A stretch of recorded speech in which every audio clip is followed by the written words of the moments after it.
Well, tonight on the podcast, ladies and gentlemen, the Congressional Black Caucus just had their swearing in. And the Congressional Black Caucus is a pretty big organization. They have a lot of members in Congress there.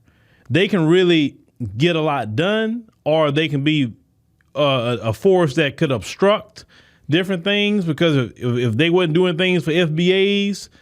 But they have been sworn in. Now, I want you to watch when they pan the camera.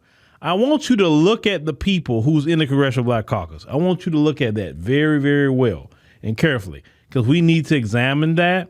But seeing this group of people just really pissed me off. It really do, because it's so much they can do that could be positive, that can move Black America forward. But let's go ahead and play that clip. Participation, I love it.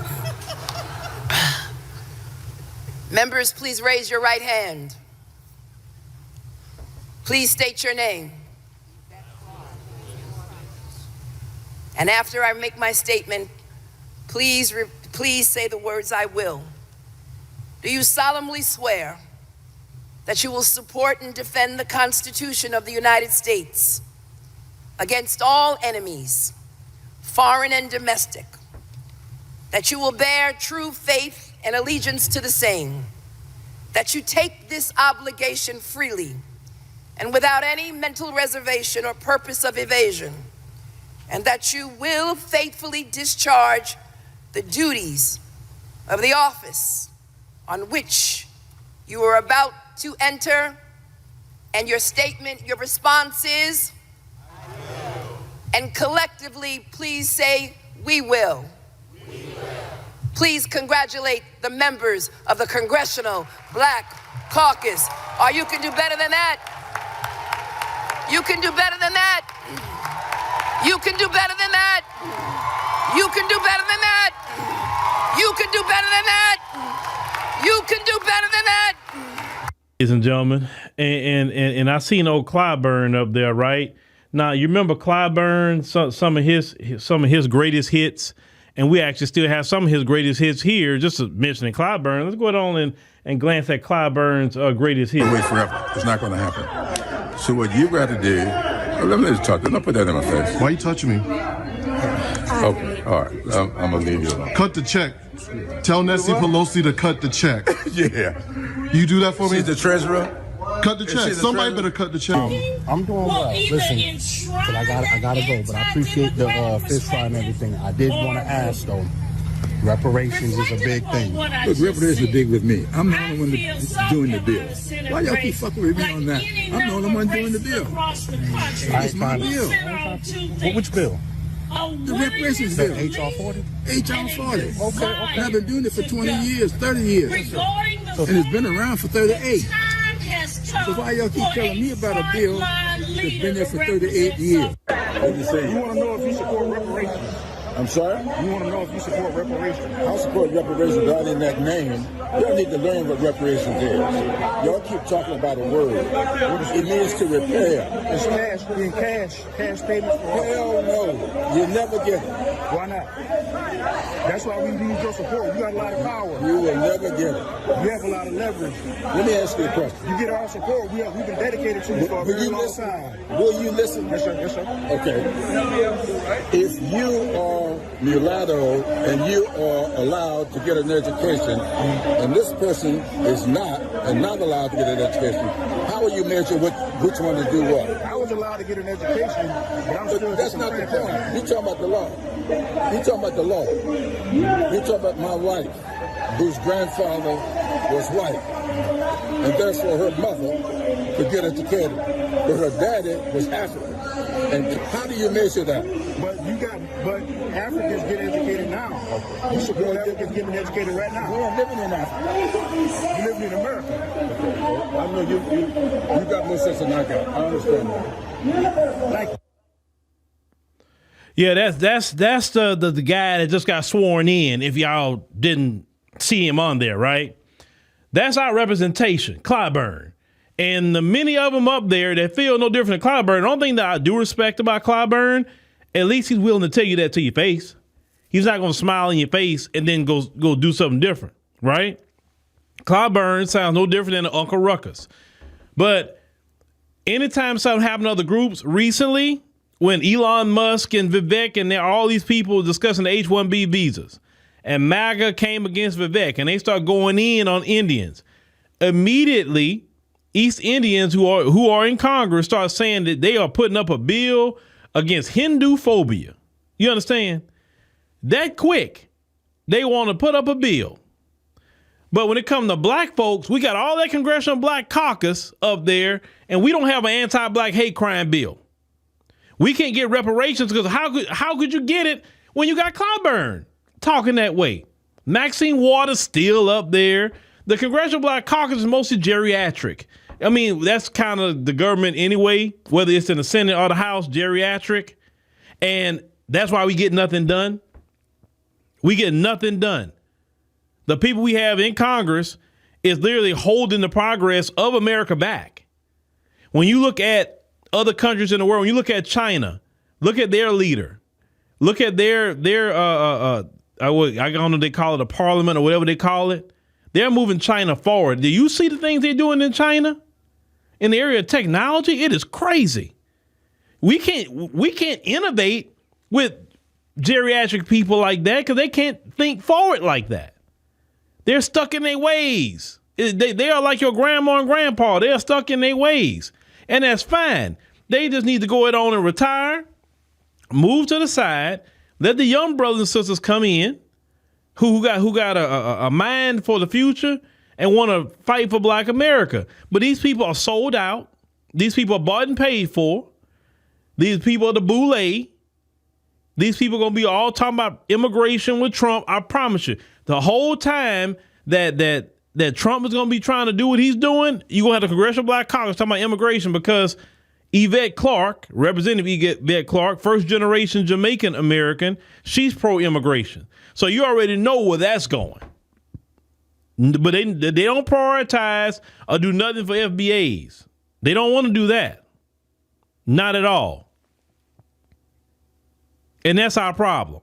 That's why we don't get nowhere. I told you the greatest stumbling block that Black America has is that black preacher and that black politician. That is our two greatest stumbling blocks, is those two. If those two would get their act right, if the preacher would do thus saith the Lord, we'll be great in the black community. Because if you follow the Bible, we wouldn't be in the condition that we in anyway.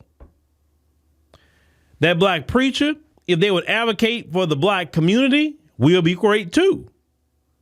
Because we have proper representation. Listen, I get the mindset of, well, if we can get some representation, because in their mind, if we get representation, they're going to do something for us. But yeah, you got representation, but you didn't get nothing done.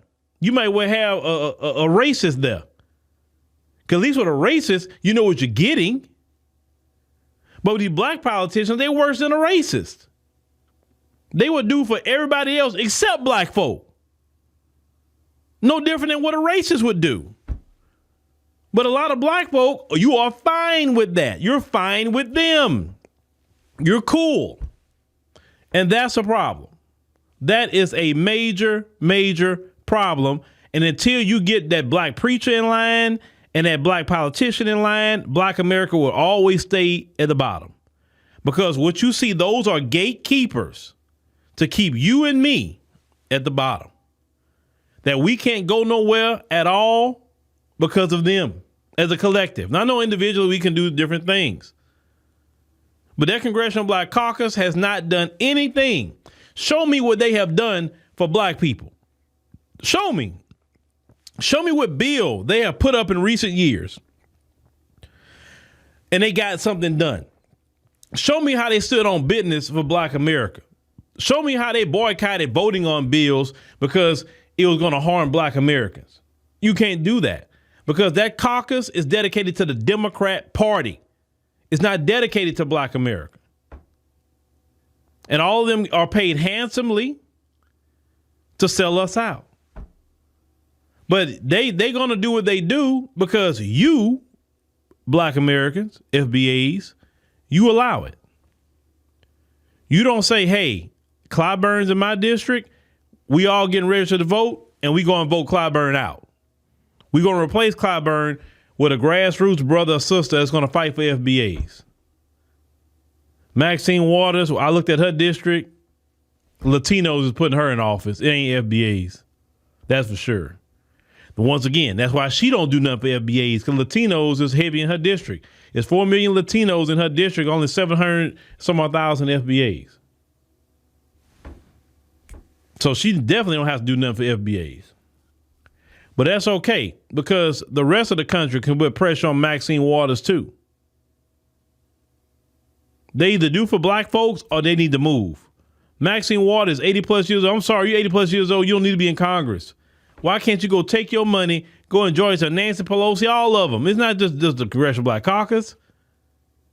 Go home with your grandkids. Go vacation. Go eat some good food. Go dance. Go sing. Go do. I mean, like, why y'all so stuck trying to stay in the government? Y'all done made your money, hands down. We need to look into that, folks. Why won't they leave? Why they're dying in those seats? They're literally dying. Sheila Jackson Lee knew she was sick. She died in that seat.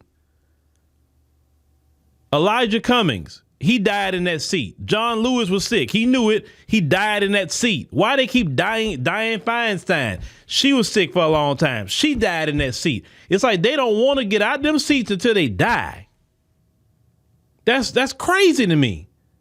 That is crazy.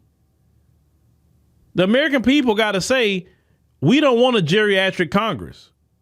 We want young, thriving people so we can move this country forward. Look at how they're messing up the country, though. You can't afford a home. You can't work one job anymore and afford a home, afford groceries, afford to send your kids to college. It's them. But when they were young, they got to buy homes that was considered cheap. They got to have the wife stay home, the man work. They got to send their kids to college, all of the man's income. They didn't stay in apartments. They stayed in homes. That generation, they screwed off all the wealth, and screwed it off. And then now you look at my generation, Gen X. You look at millennials. You look at Gen Z. We in a position that we can't afford homes. But that previous generation is literally sitting on all the wealth. The experts and economists have said that. They squandered it for us. They getting their Social Security, but they gonna squander it where I can't get none, or y'all can't get it. That's why they squandering the money. And yet y'all keep sitting up here going to put these people back in office. It can't just be on them. It's on you, the voter. Get your behind registered to vote. And it's every 2 years Congress is get elected. Vote they behinds out. You need all Americans to be on that. Just bottom line. Are we going to keep on having the same issue and problems with these people? I promise you that. It's going to continue to be the same problem. And y'all be complaining, oh, how bad the country is getting. But